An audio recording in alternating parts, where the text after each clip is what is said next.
শুধু দর্শক বন্ধু, আপনারা দেখছেন একে নিউজ বাংলার। এই মুহূর্তে উপস্থিত রয়েছে কলকাতা হাইকোর্টে। আবু সিদ্দিক বা আনিস খান নয়, এরকমই অনেক অভিযোগ আমরা দেখতে পাচ্ছি। আমার পাশে একজন মা দাঁড়িয়ে আছে, ওনার ছেলে একজন মেয়েকে ভালোবাসা করেছে, প্রেম ভালোবাসা করেছে, এবং উনি চলে গিয়েছিল ভিন রাজ্যে। মেদিনীপুরে, পূর্ব মেদিনীপুর তমলুক, দক্ষিণ বাবুয়ান শেখ হোসেন আলী, ওনার মা ইনি দাঁড়িয়ে আছেন। ঠিক আবু সিদ্দিকের মতো ওনাকেও ধরে আনা হয় তমলুক থানায়। তমলুক থানা থেকে যখন ওনাকে জেলে প্রবেশ করা হয়, মেদিনীপুর জেলে, সেই জেলে খবর আসে পরে যে তিনি গলায় গামছা দিয়ে আত্মহত্যা করেছে, এরকম কর্তৃপক্ষ এরকম দাবি করছেন। কিন্তু এনারা পরবর্তীকালে যখন লাশ পায়, এনারা পরিষ্কার বুঝতে পেরেছিল যে এটা আত্মহত্যা নয় এবং মার্ডার হয়েছে। এবং সেই মামলা এই আবু সিদ্দিকের মতোই কলকাতা হাইকোর্টে, এবং আবু সিদ্দিকের যিনি সেই একই এজলাসে কিন্তু মামলা চলছে। যাদের মানুষের নিরাপত্তা দেওয়ার দায়িত্ব, তাদের হাতে যদি মানুষের প্রাণ যায়, ভয়ঙ্কর ব্যাপার। আপনারা জানেন যে তাদের মোটা টাকা মাইনে এবং সমস্ত সুযোগ সুবিধে এই আমাদের ট্যাক্সের পয়সা থেকে দেওয়া হয়। সেই তাদের হাতেই আমাদের ভাই, বন্ধু, কারো ছেলে, কোনো মায়ের ছেলে, কোনো ছেলের বাবা প্রাণ যাচ্ছে। আমরা কথা বলে নেবো ওনাদের সঙ্গে। ঘটনাটা, ছেলে একটা মেয়ের সঙ্গে টিউশনি পড়াতে যেত, তার সঙ্গে ভালোবাসা হয়েছে। ভালোবাসার পরে আমার ছেলে ওকে নিয়ে বাড়িয়ে যায় হিমালয় প্রদেশ।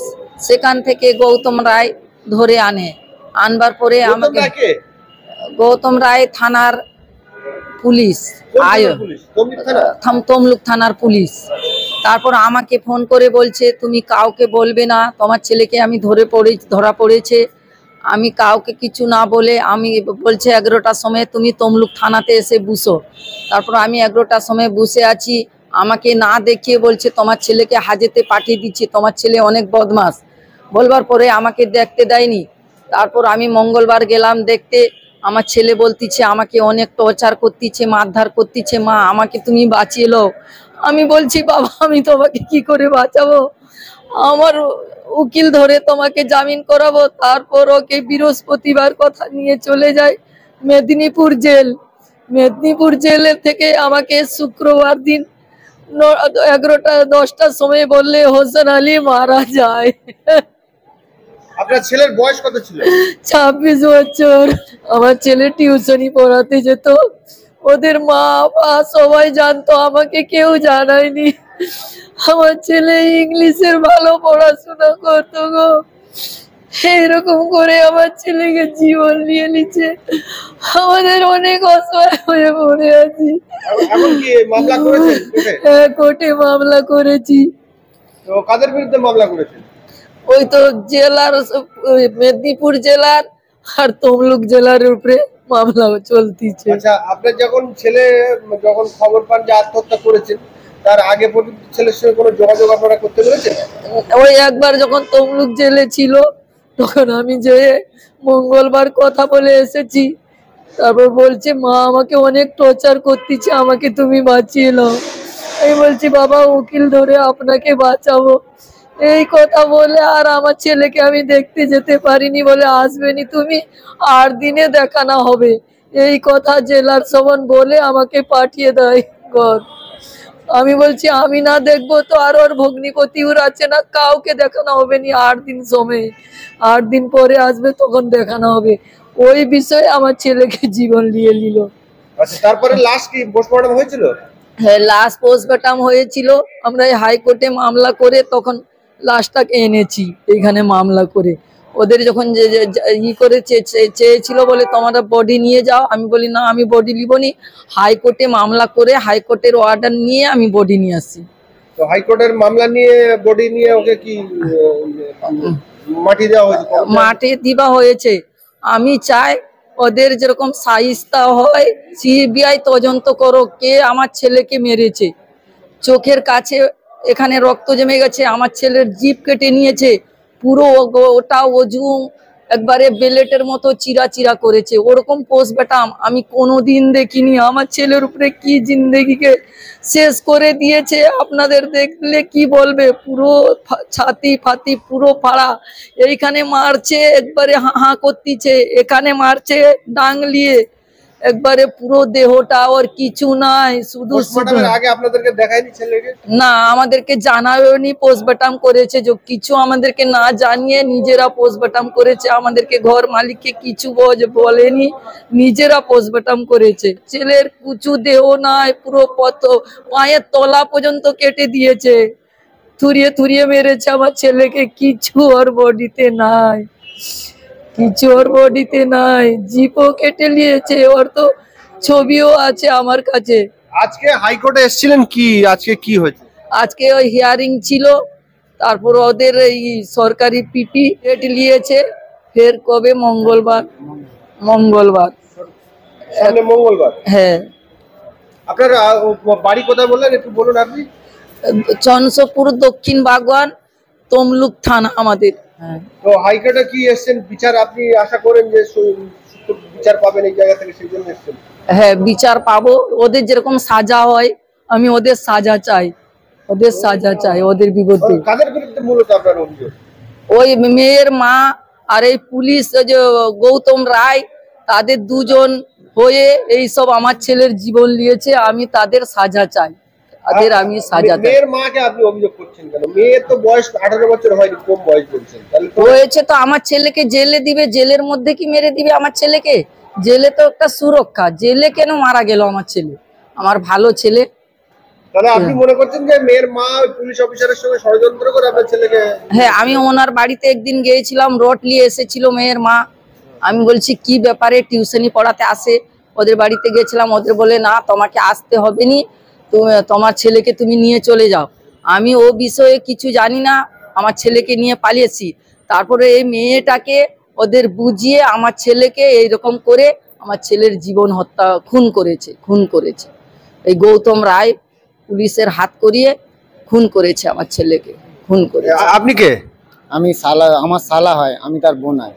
তো আপনার শালার যে মেরে দিয়েছে, মার্ডার করেছে, আপনি কি চাচ্ছেন এখন? আমরা এখানে সুষ্ঠু বিচার চাচ্ছি, সিবিআই দিয়ে তদন্ত হোক। মামলা করেছেন? হ্যাঁ, মামলা করেছি। এই যে আপনার শাশুড়ি যেটা বলছেন যে আপনার শালা মেয়েকে নিয়ে পালিয়েছে, যে হতেই পারে তার বিরুদ্ধে বিভিন্ন মামলা হবে, কিন্তু আইন আছে, আদালত আছে, তাদেরকে মারার কোনো আইন আছে? এই যে তমলুক থানা থেকে জেলে নিয়ে গেছে, হ্যাঁ, ওটা আমরা জানি না। জেলে আপনাদেরকে জানি না, আমরাকে জানানো হয়নি। পোস্টমর্টম হয়েছে তাও জানানো হয়নি। যেদিন মারা গেছে সেদিন শুধু ফোন করে বলে দিয়েছে আপনার ছেলে মারা গেছে। কি করে মারা গেছে? গামছা গলায় দিয়ে মারা গেছে। কে বলে ফোন করেছিল? জেলার ফোন করছে, মেদিনীপুর থেকে। জেলার ফোন করেছে? হ্যাঁ, তার আগে কেউ জানায়নি যে। আপনারা গেছিলেন? না, আমরা আর যাইনি ওখানে, আমরা ডাইরেক্ট এসেছিলাম কোর্টে, কোর্ট থেকে এখানে কেস করলাম, কেস করে এখান থেকে রায় নিয়ে গেছি বডিটা আনার জন্য। সেই রায়েতে আমরা বডি এনেছিলাম। মূলত আপনাদের অভিযোগটা কাদের বিরুদ্ধে, কারা এই অভিযোগটা জেলারের উপরে অভিযোগ, আমাদের তমলুক থানার পুলিশের উপরে অভিযোগ, মেদিনীপুর থানার অভিযোগ, মানে এইসবের অভিযোগ। এই অভিযোগটা কেন করছেন? অভিযোগটা করছি সেখানে জেলে কি করে মারা গেল, জেলে গামছা গলায় নিয়ে কি করে মারা গেল? তাকে তো মারা হয়েছে চক্রান্ত করে। মানে মেয়ের বাপেদের একটু টাকা বেশি, ছেলের বাপের টাকা কম, টাকার ভারিত্বতে এটা মারপিট হয়েছে। আপনারা অভিযোগ করছেন যে ছেলের চক্রান্ত করে থেকে ওরা প্রভাব খাটিয়ে পয়সা করে দিয়ে এটা করেছেন। হ্যাঁ, তো আপনারা কি ওই যারা আপনি যেটা বলছেন এখন যে ওরা চক্রান্ত করে পয়সা ওরা করেছে, তাদের বিরুদ্ধে কি আপনাদের কোনো অভিযোগ করেছেন? হ্যাঁ হ্যাঁ হ্যাঁ, অভিযোগ করেছি। কার বিরুদ্ধে নাম?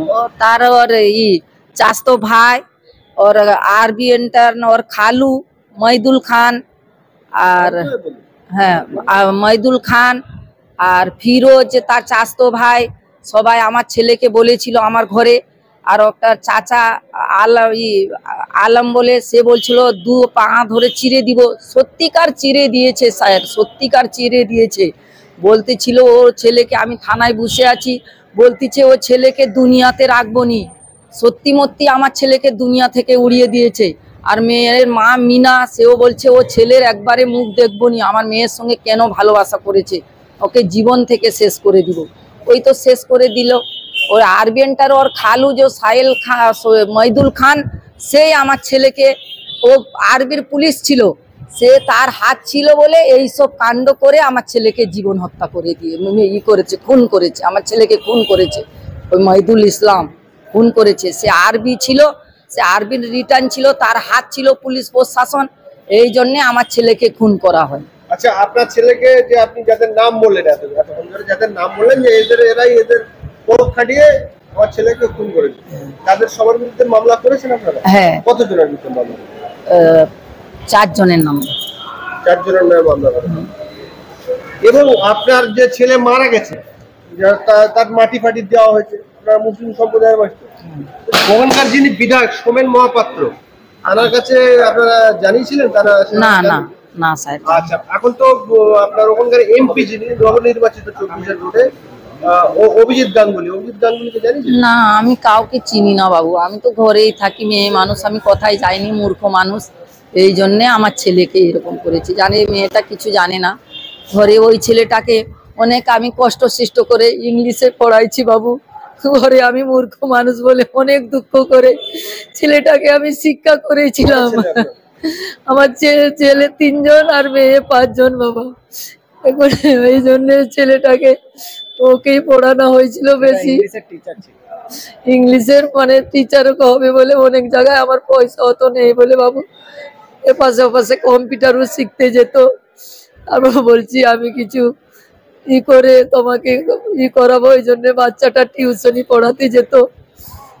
এই টিউশনি পড়াতে পড়াতে যে আমার ছেলেকে এইরকম করে, তার যদি জেলের মধ্যে, জেল তো সুরক্ষা, জেলে কি মার্ডার হয়, জেলে খুন করে দিয়েছে, জেলে।